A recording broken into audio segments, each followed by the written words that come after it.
Hey, welcome back to our Gracie Jiu-Jitsu self-defense course. In this course, we're going to start to move into our self-defense, standing self-defense curriculum.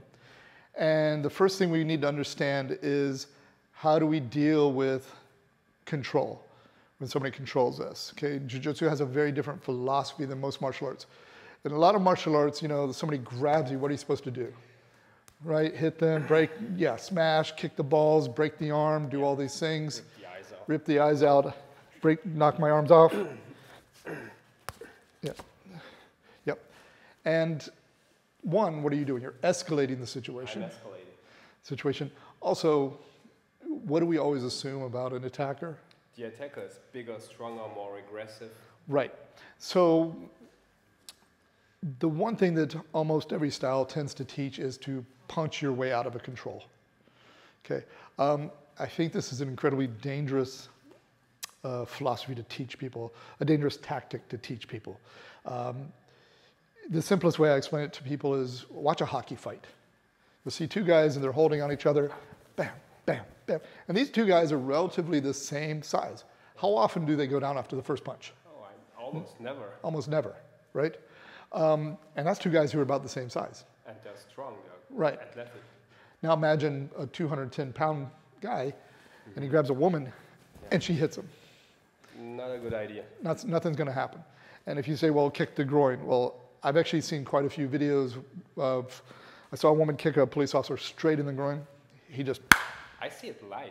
Yeah. A friend of mine got a perfectly kick in the groin, yeah. And it was like, and he grabbed the hairs of the guy and right. touched him unconscious. The point is, it may work, it may not. Yeah. Right? We don't want to base our jiu-jitsu or our self-defense, our safety on something that may work, right? And the idea is maybe I scare him enough that he lets go. I don't think that's, people tend to reinforce a grip. They don't tend to let go. Yeah. But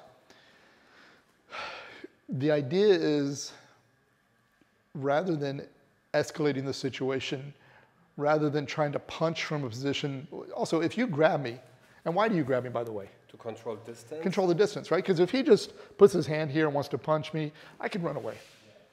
So one of the main self-defense concepts you're going to deal with is people grab you, right? They grab you either to take you somewhere, but mostly to control the distance. What I mean by that is when I grab him, if he can't break this hold, he can't get away.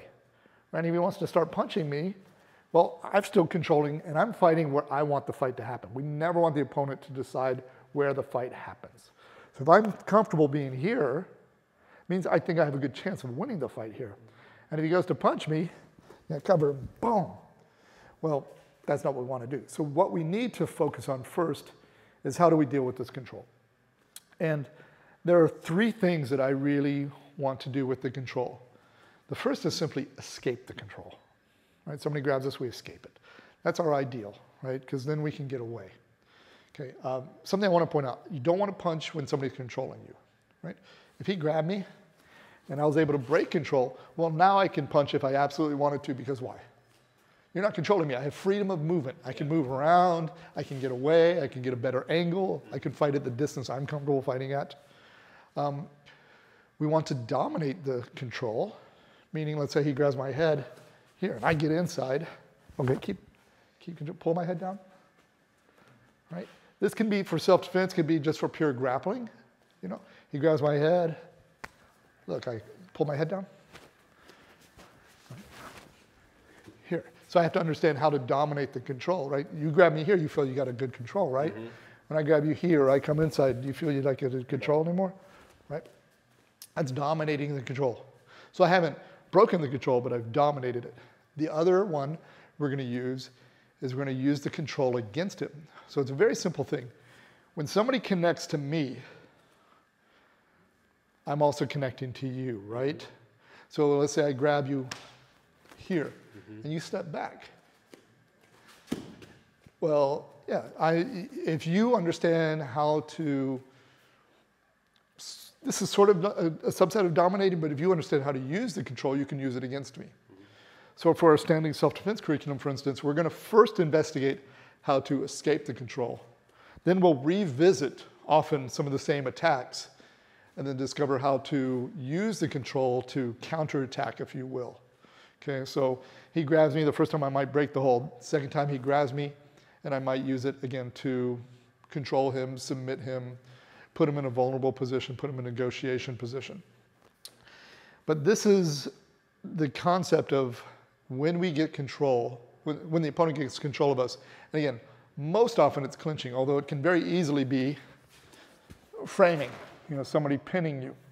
You have to understand how to fight intelligently out of these positions instead of panicking and, he's hitting here and he's trying to smack my arms down or trying to punch me or kick me or something. This works great in theory. It just does not work in practice. Okay, and so that is our discussion on dealing with control, and that's going to be sort of the foundation of our self-defense portion of this course.